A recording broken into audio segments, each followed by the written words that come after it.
प्रियजनों, यीशु मसीह के नाम में आपको प्रेमपूर्ण अभिवादन। आज का दिन आपके लिए कैसा है? क्या ये अच्छा जा रहा है या कोई आवश्यकता आपको बार बार डराती रहती है?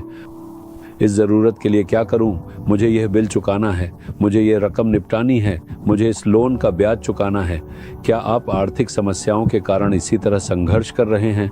आपको सबसे पहले एक बात समझनी चाहिए, हमारा यीशु कैसा परमेश्वर है। वह सामर्थी, प्रेमी और दयालु है। ये सब आप जानते ही हैं, है ना? इसी तरह वह सारी संपत्ति के परमेश्वर भी हैं। संपत्ति के परमेश्वर कहते हैं, पृथ्वी का चांदी और सोना मेरा है, पृथ्वी और उसमें जो कुछ भी है वह सब मेरा है, ऐसा वह कहते हैं। पूरा संसार उन्हीं का है। क्या आपको लगता है कि इस संसार में उनसे अधिक धनी कोई हो सकता है? वे ही एकमात्र संपत्ति के परमेश्वर हैं। क्या आप सोचते हैं अगर वह धनी है तो मुझे क्या लाभ? क्या किसी बच्चे के लिए यह खुशी की बात नहीं है कि उसका पिता धनी है? ये पिता भी अपने बच्चों की आवश्यकताओं को देखकर चुप नहीं रहता, वह उनकी सहायता करता है। लेकिन वह संपत्ति का परमेश्वर होकर किसकी सहायता करेगा? रोमियो के 10 अध्याय 12 वचन में लिखा है, सबका प्रभु है और अपने सब नाम लेने वालों के लिए उदार है, अपने सब नाम लेने वालों के लिए उदार है। आप कह सकते हैं मैं यीशु से प्रेम करता हूं और उस पर विश्वास करता हूं, लेकिन प्रभु क्या अपेक्षा करता है?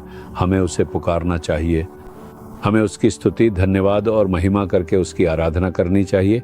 यीशु, आप सामर्थी, अद्भुत और आश्चर्यजनक हैं। आप मेरे लिए माँ और पिता रहे हैं। आप मेरे लिए मरे और फिर जी उठे। आपको उसकी प्रशंसा करके, उसके नाम को ऊंचा उठाकर उसकी आराधना करनी चाहिए। जब आप इस तरह उसकी आराधना करते हैं, चाहे वे कोई भी हों, जैसा कि कहा गया है, वह अपने सब नाम लेने वालों के लिए उदार है। वह अपनी संपत्ति से आपकी सभी कमियों को पूरा करेगा। वह आपके कर्ज की समस्याओं, गरीबी और आर्थिक संकट को बदल देगा और आपको संपूर्ण आशीर्वाद मिलेगा। इसके लिए आपको उसकी स्तुति और धन्यवाद करके उसकी आराधना करनी चाहिए। आपको केवल इतना ही नहीं कहना चाहिए, मुझे यह दो वह दो।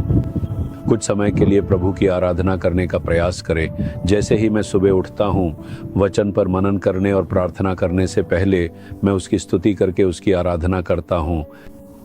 मैं उसके नामों को स्वीकार कर स्तुति करता हूँ। स्तुति हो आपकी शांतिदाता और अद्भुत परमेश्वर।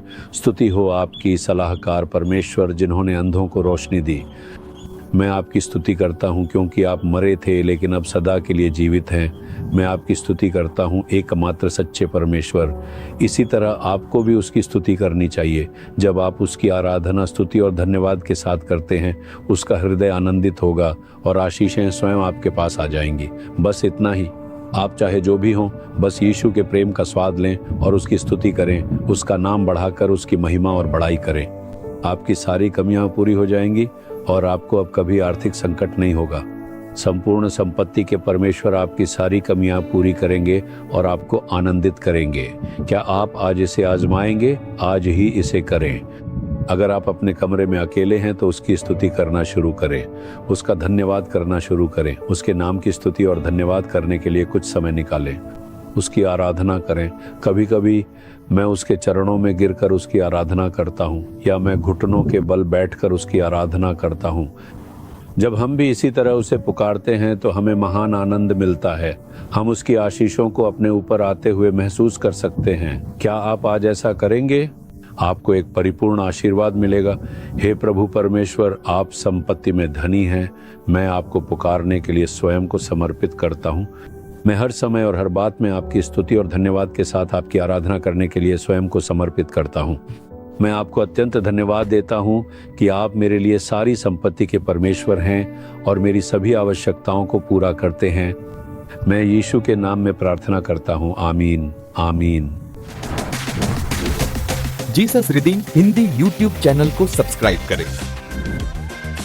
सब्सक्राइब बटन पर क्लिक करें और बेल आइकन को भी क्लिक करके हर दिन की नई कार्यक्रमों की जानकारी प्राप्त करें।